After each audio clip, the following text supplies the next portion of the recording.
فعلا دي طواجن السعادة، فعلا اسمها كده. جميلة جدا. من النهاردة مش هنشتري طواجن النوتيلا تاني من اللي هي بتاعت الكافيهات الجاهزة. دي طعمها أجمل وسهلة قوي، وهتديكي كمية وفيرة. اول حاجة كده خالص انا بجيب بولة واحط فيها 3 بيضات. ضروري ان البيض يكون محطوط في المطبخ مش من التلاجة. هحط عليها نص كوباية سكر مش ملانة عشان انا مبحبش الحلويات تبقى مسكرة قوي. كمان احط ظرفين كده او باكوين 2 من الفانيليا. وبعدين هقلب. تقدري الخطوة دي تعمليها بالخلاط بس مش مستاهلة، يعني انا عملتها بالمضرب السلك. بعد كده ما حسيت ان السكر داب، حطيت كوباية لبن وهقلب واحط عليهم نص كوباية زيت.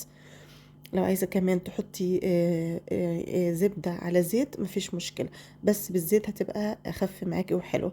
هنا الدقيق تقريبا أنا استعملت كوباية كبيرة وربع، بس طبعا على حسب الخليط معاكي، يعني انت تحطي شوية بشوية وتشوفي يحتاج منك قد ايه. حطيت كمان كده باكو كيك شيف، وعليهم كمان 4 معالق من الكاكاو. ده الكاكاو اللي هو بيتشرب.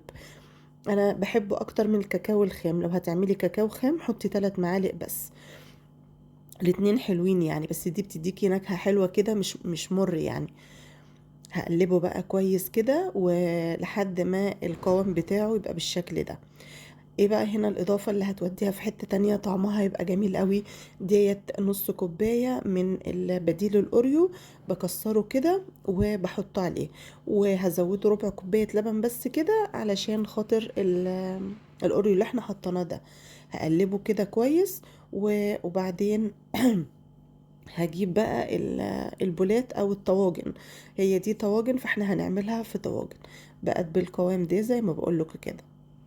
بعد كده بقى هجيب الطواجن اهيت. مش محتاجة ان انا ادهنها اي حاجة. ليه؟ لان انا يعني مش هدلقها، مش يعني افرغها في حاجة تانية. لا، انا هتتاكل كده على طول من الطاجن على طول يعني. بعد كده بقى الكمية ديت كانت تعمل 6 طواجن. المفروض ان انا كنت عملت في 6، بس انا عملتهم 5 بس. يعني الطاجن كده ملان الا ربع، هو تلاقي المفروض تخليه نصه بس، ويمكن اقل من نص كمان. خلاص. حطيت بقى ولعت الفرن كده على درجة حرارة 200، ورجعت وطيته. اول ما حطيت الطواجن على 170 او 180، وسبتها براحتها. خدت نص ساعة او نص ساعة كده وخمسة، لان الطواجن بتبقى تخينة شوية، فعلى ما النار بتوصل لها وتسخن يعني. بعد كده بقى عملت لها اختبارات، لقيت الخلة نظيفة. هعمل بقى يعني فتحات فيها كده بالخلة كتير، وهسقيها معلقتين لبن. كل طاجن كده ياخد معلقتين لبن كده.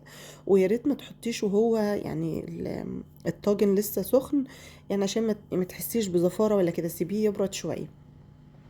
بعد كده بقى هحط بديل النوتيلا برضو، وتحطيها على الوش كده. والله يا جماعة طعمها كان روعة. وطعمها وهي سخنة جميلة، طعمها وهي باردة جميلة جدا. تتاكل بالطريقتين الاتنين. حطيت بقى النوتيلا اهوت، وحطيت بقى كمان بديل اوريو كده على الوش. واي صوصات بقى تحبيها، شوكولاته كراميل، شوكولاته بيضاء، كريم شانتيه، يعني الحاجه اللي فوق ديت او الشكل الاخير ده بتاعك انتي. انا حطيت كراميل وحطيت صوص شوكولاته. السكر بتاعها كان هادي وبسيط خالص، علشان انا كده كده ما بحبش الحاجات المسكرة قوي. فلو عملت الخطوات دي ان شاء الله هتعجبك، واي حد يقدر ينفذ الطريقة دي.